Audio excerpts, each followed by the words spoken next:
Hi, it's Steve. Today we'd like to show you how to change the agitator shaft seal on your washer. It's a really easy job. Let me show you how we do it. Now before we begin this repair, the first thing we'll need to do is to disconnect power to the washer. So typically you're just going to pull it far enough forward that you can unplug it. If that's not convenient, locate the electrical panel, turn off the appropriate breaker, or remove the appropriate fuse. Now our next step will be to raise the main top and lid assembly so that we can access the tub. The top is secured to the front panel with a couple of spring clips located right at the top of that front panel. So take a thin blade putty knife, just slide it into that gap, slide it over until you meet the resistance of that spring clip. You should feel the spring pushing against you. Just push it in and then lift up slightly on that top, hold it up. Do the same on the opposite side. Then you can raise your top up and have someone either hold that up or have your washer positioned so that you can tilt it back and support itself. Now that we have the main top up, although it's not necessary to remove the front panel, we will do so just to make it easier access for the clips for the tub cover. The front panel is held to the cabinet with two 5/16 screws on the top edge, one in each corner, so simply remove those.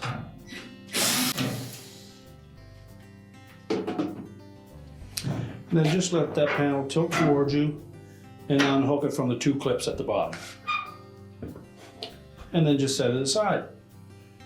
Now next we'll remove the fabric softener dispenser from the top of the agitator if your model is equipped with that. If not, you just move the cover from the top of the agitator. So just pop that off and we'll set that aside. Then with a ratchet, a long extension and a 1/2 inch socket, we'll remove the retaining bolt for the agitator. It's straight down through the center.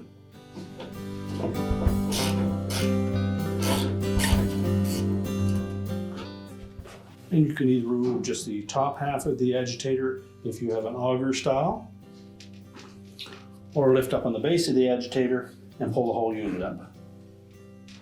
Now next we're going to remove this tub cover that is attached to the outer tub with plastic tabs around the perimeter.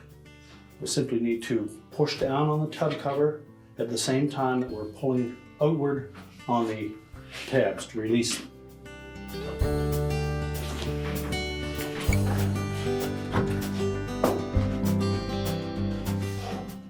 Just do that all the way around the tub.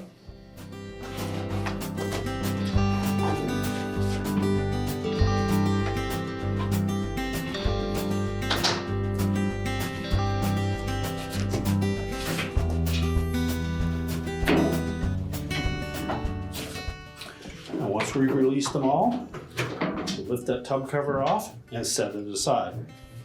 Now next we need to remove the inner basket. It's held in place with 4 1/2 inch bolts. So we'll use our ratchet again.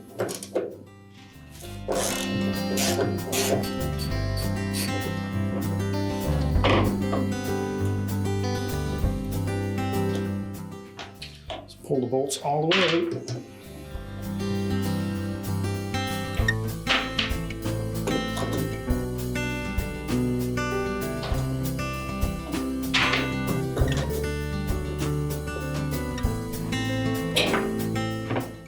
Next, we'll just grasp the top of that tub, rock it gently, break it free from the hub, and then lift it up and straight out of the washer. Now, if you happen to know a local service company that will loan you this spanner wrench and adapter tool for that seal, you can use those to remove that.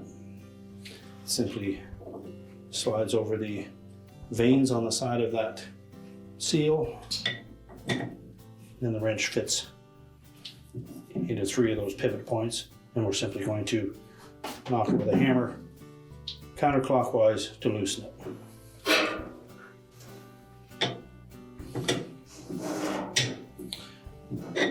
Just make sure the wrench is firmly into that adapter, and then using a fairly heavy hammer,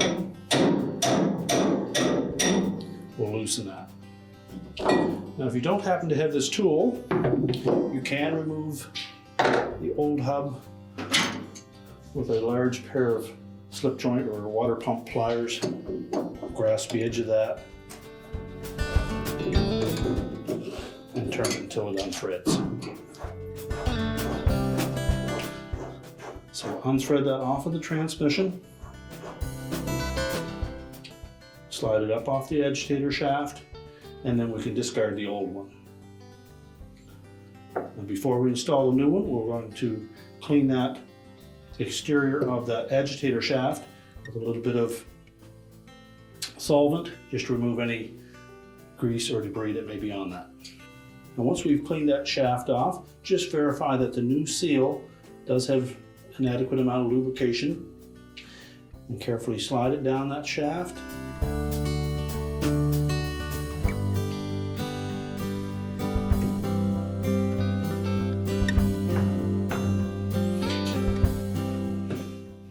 And thread it by hand at first.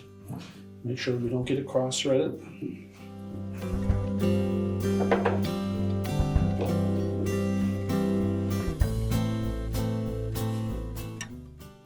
And again, if you don't have this tool or access to that tool, you can use a pair of pliers to tighten that on. You will probably damage some of these vanes, but that's not critical to the operation of the washer.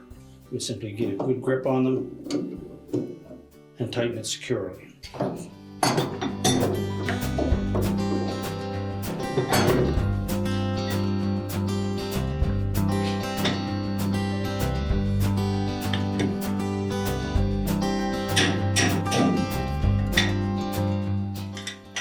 Now once we have that tightened in place, we can go ahead and put the inner basket back in. Now when putting the basket back in place, we want to make sure that we line up the bolt holes. And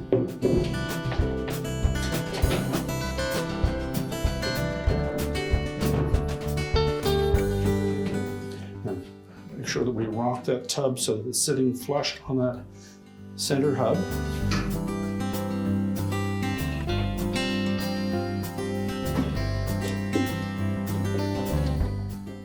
And make sure all 4 bolts will thread easily into that hub before you tighten any of them.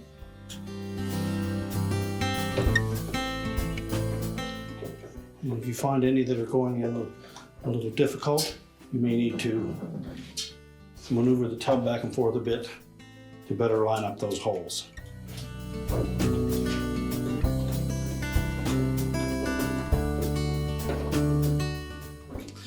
And then we can go ahead and tighten all 4 of them.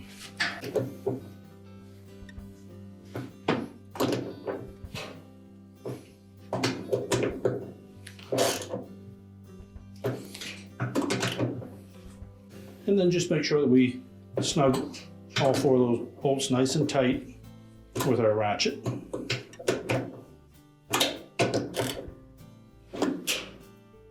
And now we can put the tub cover back in place. And you'll note with that tub cover that we have 1 large tab that fits towards the front of the tub. So we want to make sure that we have all of our tabs outside of the outer tub before we snap any in place.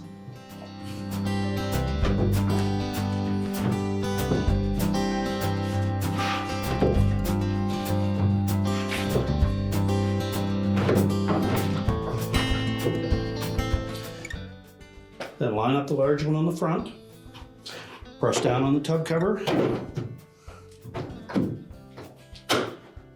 and then make sure the tab snaps into place. And then just go around the perimeter of the tub cover and make sure all of them are engaged.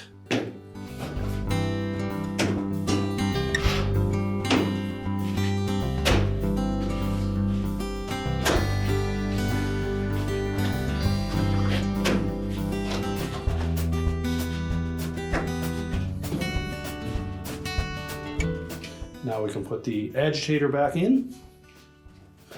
Simply set it over the agitator shaft. Let the spines line up. It should go just about to the bottom of the tub.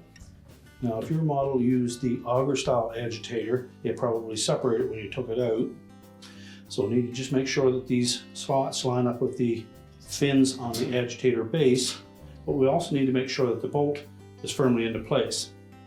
And the easiest way to do that is to set the bolt in the socket on top of your extension, fit it up through the opening in the auger until it lines up in the hole.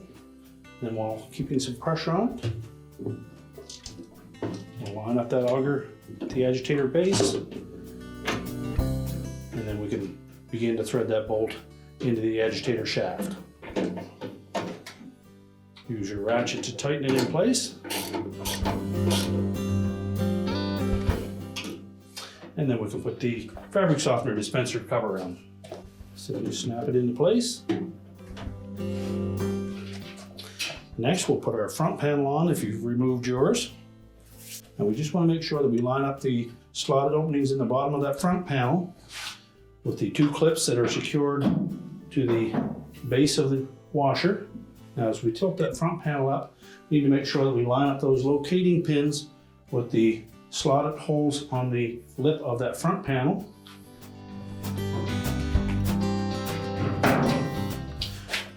When they're properly lined up, we should be able to push that front panel tight up against the cabinet, and then we can secure it with the 2 screws. Secure it with the retaining screw.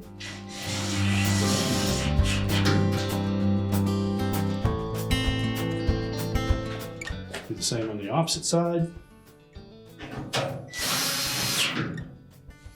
And now we're ready to lower our main top down. And we again want to make sure that we line up these locating pins with corresponding holes in the bottom of the main top so that we can clip it over these spring clips. Now that we have the front panel secured, we're going to lower that top down onto the spring clips.